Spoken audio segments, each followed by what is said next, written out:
Hello, hello. We are back again for another GPS Live for the week of October 13th, 2023. This is Cybersecurity Awareness Month. So we are taking a departure from our traditional format where Jonathan and I would be talking about cybersecurity news. And instead, we are doing a voyage beyond the horizon where we are talking about new things that are happening in cybersecurity with experts and where they see those things going over the next year to 5 years. Now, give me 1 second because I accidentally have the LinkedIn stream of this open and visible in my monitor, and that's screwing me up. So I'm going to get rid of that. You hear yourself. Is this what's happening right now? I did find out, though, that we have an almost 20-second delay. So thank you so much for joining us live here for GPS Live. Go ahead and let us know where you're coming in from, where you're watching from in the comments. We love seeing your guys' feedback and hearing from you. And today we have a very special guest with us. This is actually someone I used to work with very extensively. I've worked on many talks with. We've built many presentations together. Today we've got Rick McElroy, a cybersecurity strategist and all-around super smart guy. Rick, what's up? I don't know about all around. I don't think the world would agree with that, but I think on cyber I can hold my own. cyber you can hold your own. I would say probably all around. Yeah, we've made some questionable decisions together. But yeah, we're so excited to have Rick with us today, and we're also going to have producer Ben with us to talk about things too, because he's got perspectives that Jonathan and I might not have. And so we think it's really important to get that out there. But before we really get started, we do want to put up that views and opinions expressed by any of the hosts here today, so John, myself, Ben, Rick, do not officially reflect GuidePoint security views. It's just us talking. And so don't take anything that we say here back to real world professional context and be like, yeah, but your company said this. Don't do that. This is just us talking about the future of cybersecurity and where we see things going. So Rick, really quickly, give yourself kind of an introduction. Like, what's your history in cybersecurity? What things are you most proud of that you've done? Where are you from? Yeah, thanks for having me. This is kind of awesome. I love that I don't have a script. My company probably doesn't, but it's fine. Yeah, so look, I've been doing InfoSec for 25 years now. I could tell you all kinds of stories along the way, but really, I think I started the front end of my career as a red teamer. Really doing assessments for not only companies during the dot-com boom, but then subsequent to that, went over to Booz Allen, did it against the Department of Defense for a while, and then started building security programs out here in beautiful San Diego, America's finest city, and did that for about 3 or 4 companies. And after my last company, went off, started doing a bunch of advisory services, and I really fell in love with one particular piece of technology. That technology brought me to Carbon Black, and it's been my absolute honor and privilege to represent that organization throughout the globe. Awesome. Yeah, so thank you so much for joining us today. Now we talked a little bit previously in planning this about the things that were interesting to you. So for the month of October, we've been doing this real like, hey, 100 years in the future, what could this problem look like if it weren't solved or if it runs its course, this kind of Black Mirror, Twilight Zone thing. And some of the stuff that we were talking about was we were talking about, like, real end game kind of stuff for cybersecurity warfare.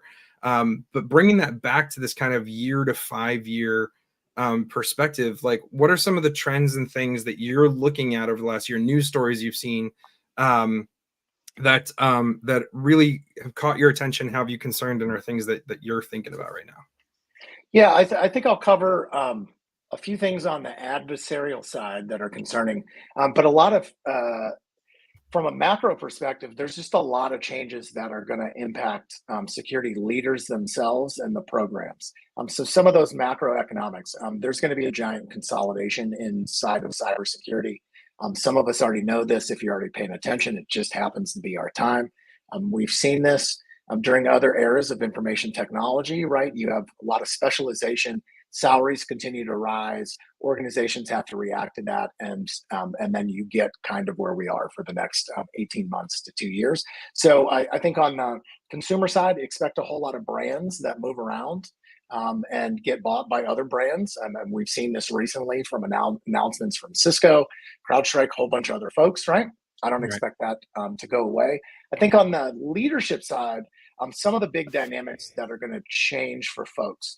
The scrutiny on programs themselves. So the FTC, the SEC are sort of leading this way on duty of care. So this is going to be, I think, an introduction that some of us have heard about.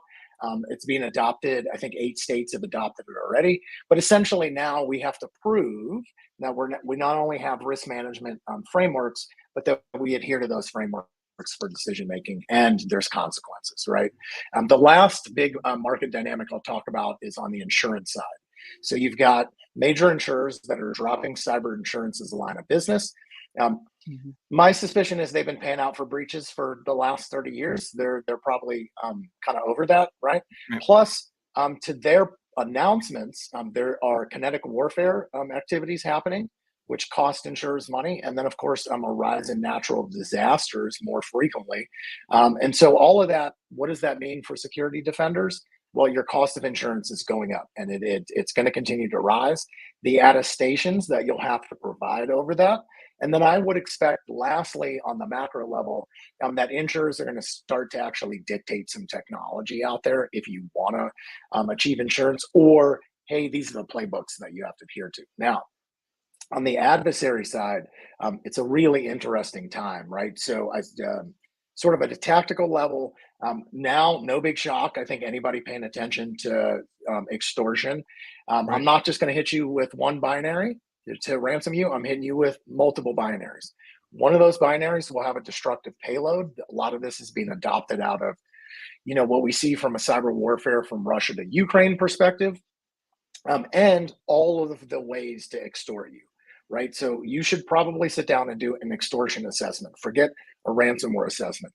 What are the areas? How are they going to communicate with your customers in real time during the event? I mean, we saw, based on a couple of the last ones, basically live tweeting what was occurring inside of the environment, which is a pretty distinct change for the adversaries, right? And I suspect, along with a couple other people that I spoke to, that the language that was used to do that is very interesting. In fact, mirrors somebody who's done defensive pen testing engagements and assessments. And so I suspect that a lot of these adversaries are in fact using language models to begin to speak languages that they don't speak, to be able to communicate in ways that we don't. How is this going to impact cybersecurity? Attribution is going to be real wonky because, frankly speaking, if I'm doing it through a language model, how can I even do attribution back to the language that's spoken by the code authors? That's tough, right? And so to just wrap that whole macro kind of what's happening in the future, AI is being adopted not only by the offensive teams, but now we're bringing it on the defensive side. And so I expect a lot of shakeout as a result of that over the next 5 years. Yeah. I'll say I heard 2 things in there. One is thank you for kind of building into that last piece, because it plays off of what we did in our first week here, right? Right. Which was focused on AI, and we had a wonderful discussion there. But I just want to throw this out there. This sounds like the future is just very expensive all around. That's all I have to say. It's going to be a pricey future. It's actually. Oh, sorry. Go ahead. No, I was going to say, yeah, I think companies feel that way too. There's another large dynamic, which is business downturn, post-pandemic, inflation, all of those things. So the cost of doing security, there's a demand on the vendor side to drive that down. We're going to try to do that a number of different ways, whether it's automation and less analyst ones and more algorithms, right? Which is sort of the initial foray. But yeah, it's I think the real answer over the next 5 years is all programs are probably set to change. There's a number of ways that technology can help, and then a number of ways it's going to cause more work. So as your business units adopt something like, Microsoft's AI tools, right, and Copilot, you're going to have to vet that. Where's the data go? How do you assign permissions? All of that is going to be something we're going to have to figure out over the next couple of years. Yeah, absolutely. It's we've been doing a series of blogs around this as we talk to people, and that's actually one of the upcoming topics is automation and where that could be going in the next 100 years or so, the types of things that we could see. And I don't want to spoil anything. We've been writing this kind of speculative fiction for each one, these little short stories, these Black Mirror scenarios about where things go. And the automation one is actually really interesting because, like you just said, right, costs are going to be going up. Everything's going to be getting more expensive. We're going to be looking to automation to take care of a lot of this, because the cybersecurity skills gap, which we just posted a blog about for Cybersecurity Awareness Month, is still proving extremely hard to close up. Automation is one of the key ways to try and stopgap that, right? To try and find something to slot in there and say, hey, I don't have 20 experts, but I can have one expert looking at an automation that does 20 things. But as we see this automation kind of wave take over, and things become more like, oh, our tool will do this for you.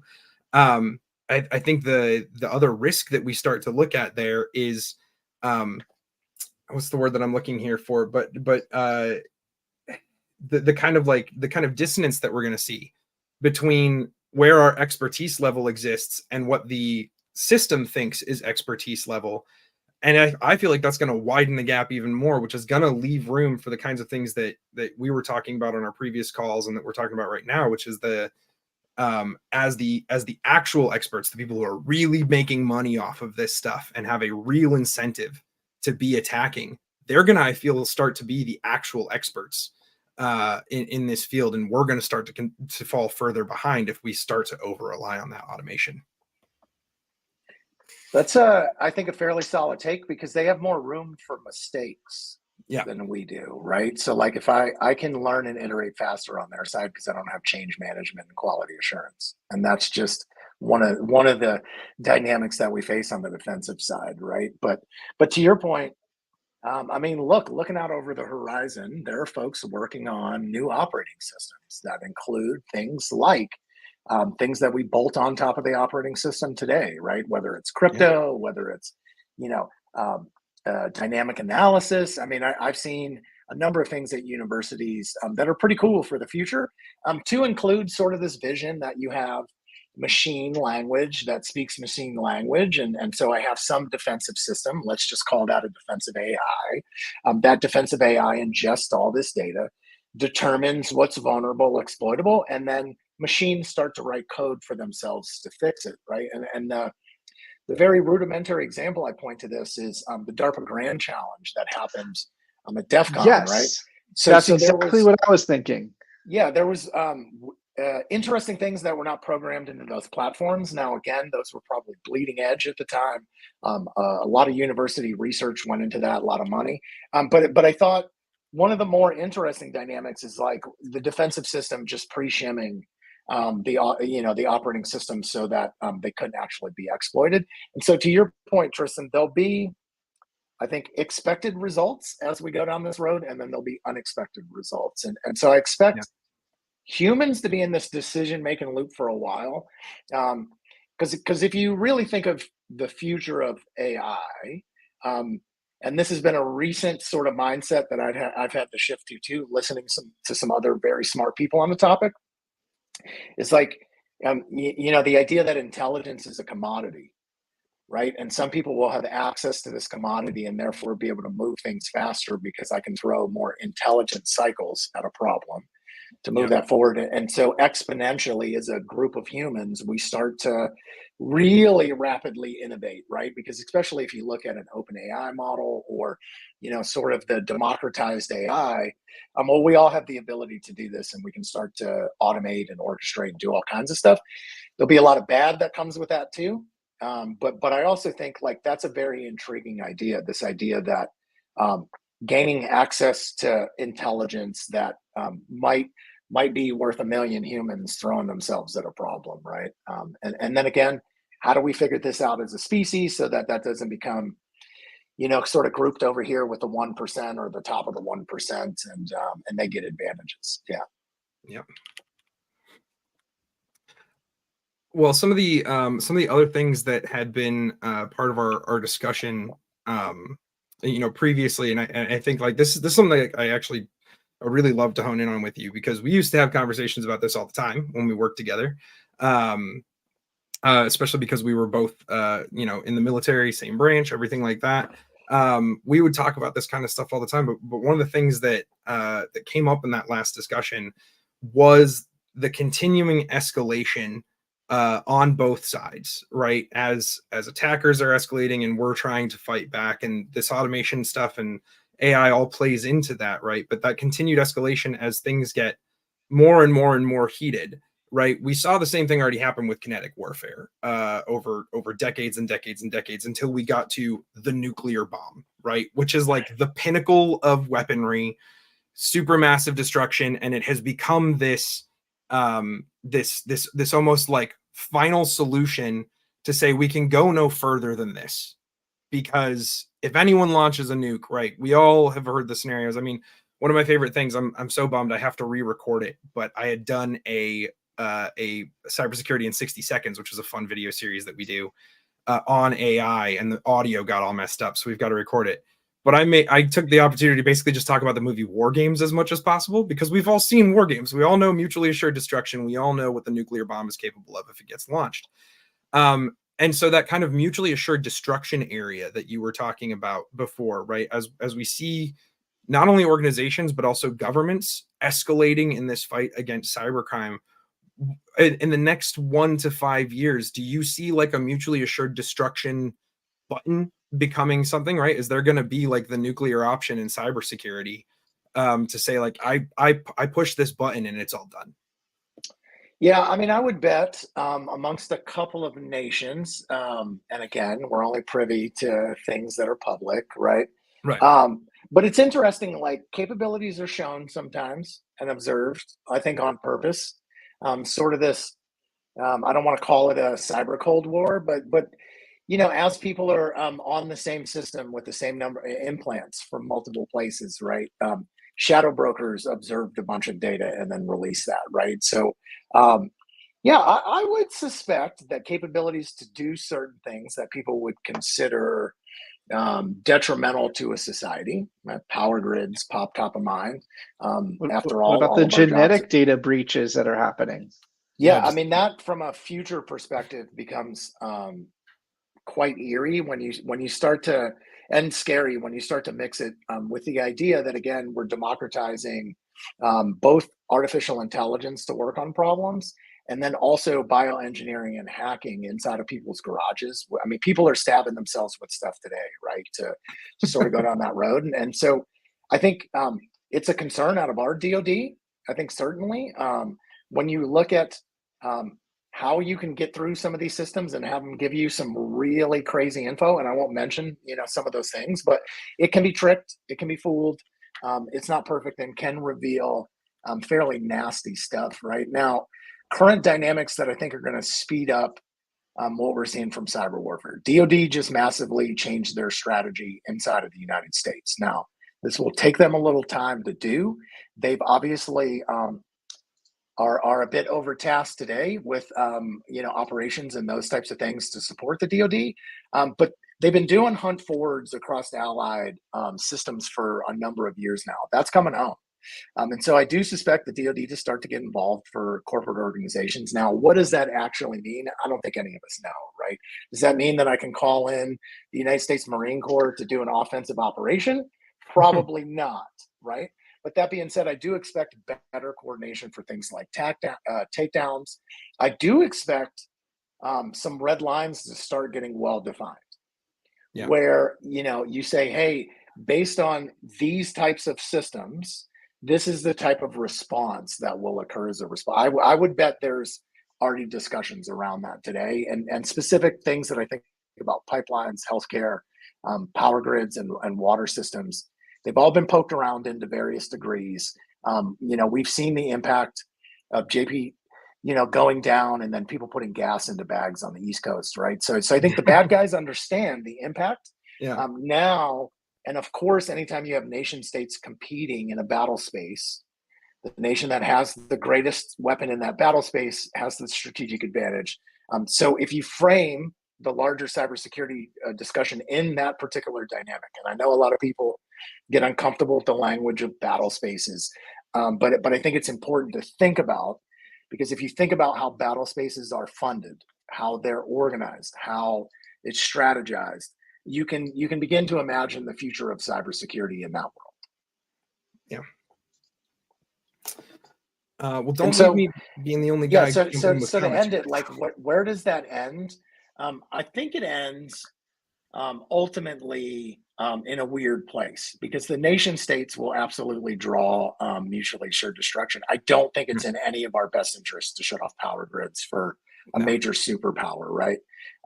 So that'll be like, hey, here's the line, and at the end of the day. But the chaos actors of the world, again, and this is not a condemnation of knowledge being free and freely available. It's certainly not. A byproduct of knowledge being freely available is a bunch of people can figure out how to do bad things, and that's going to happen along the way too. And so again, I think my realistic advice is there's going to be good, there's going to be bad, and we have to understand the misuse cases so that we can start to build and protect against them now as we deploy this stuff.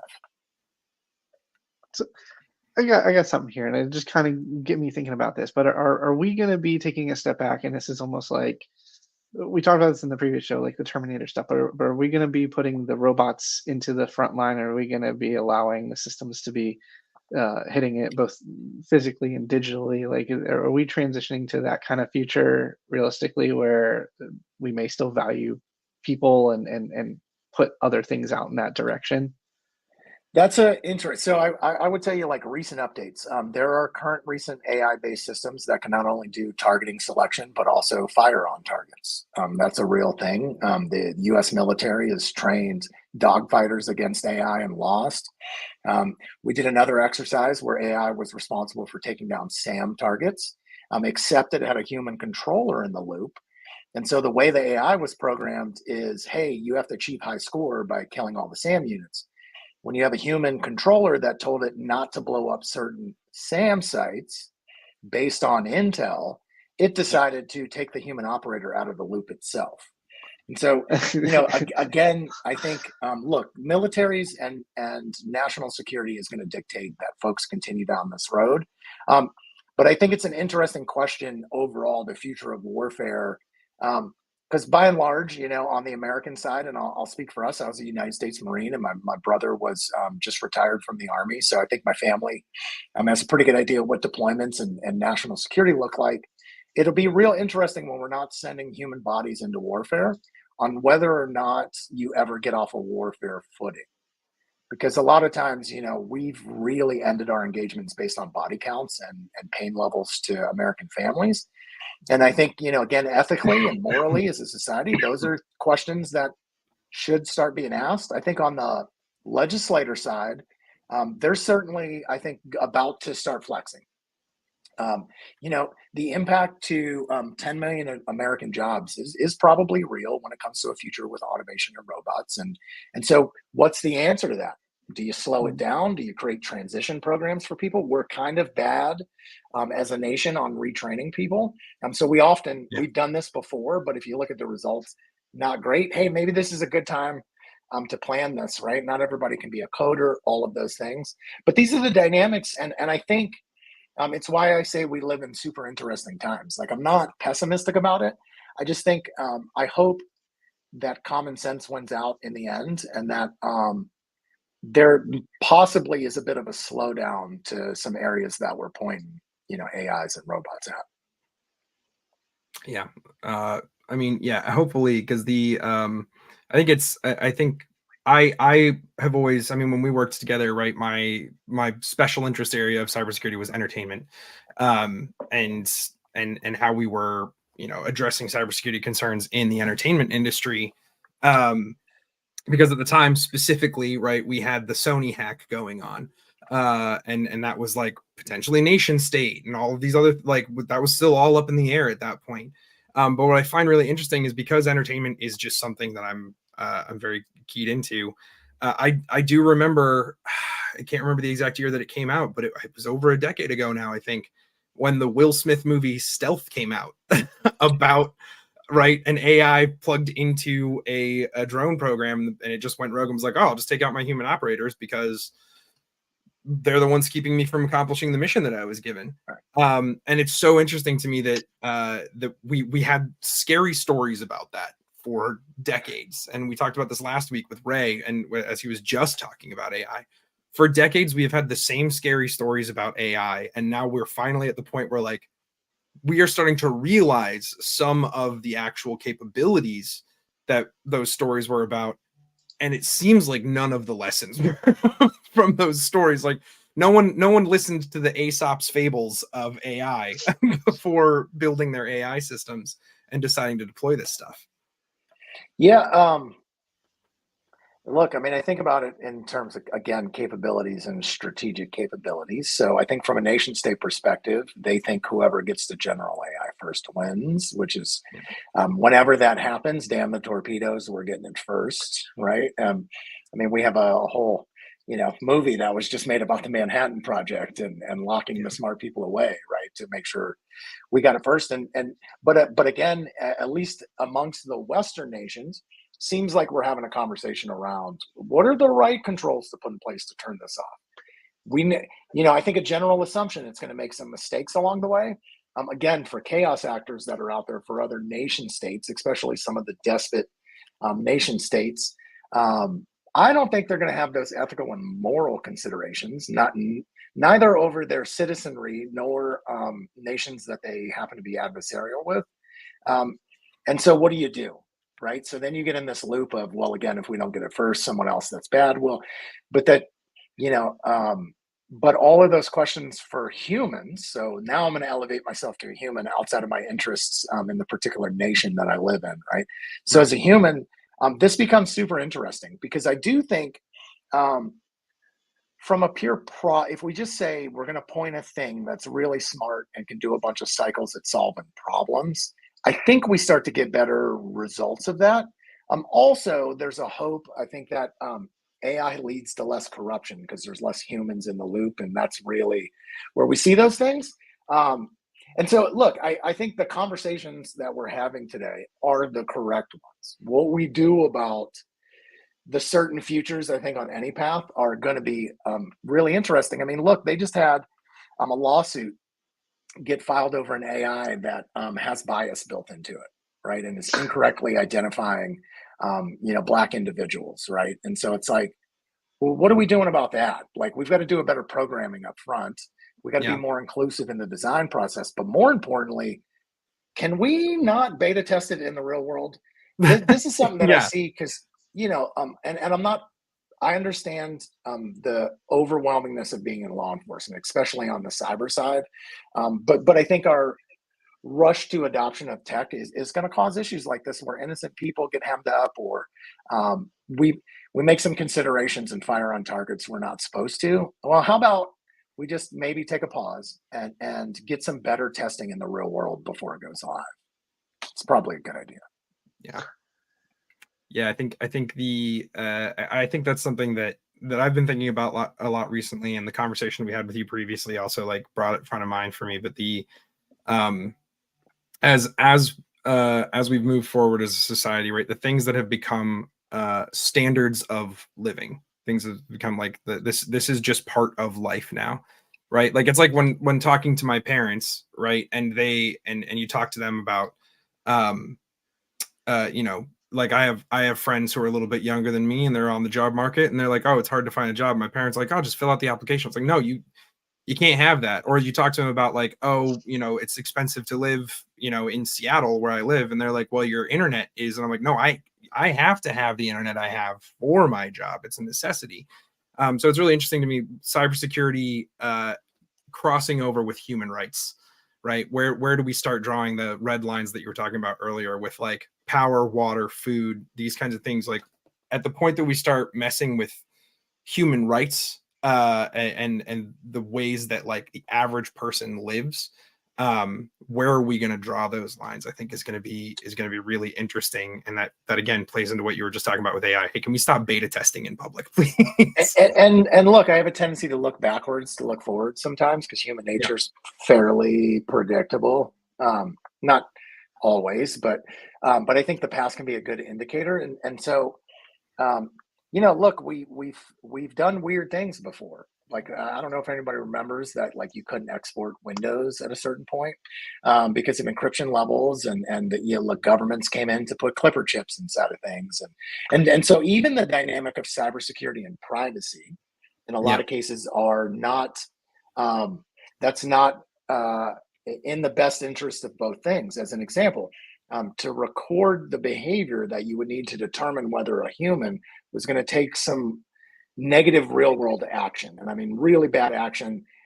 You know, we don't need to go into what those actions are.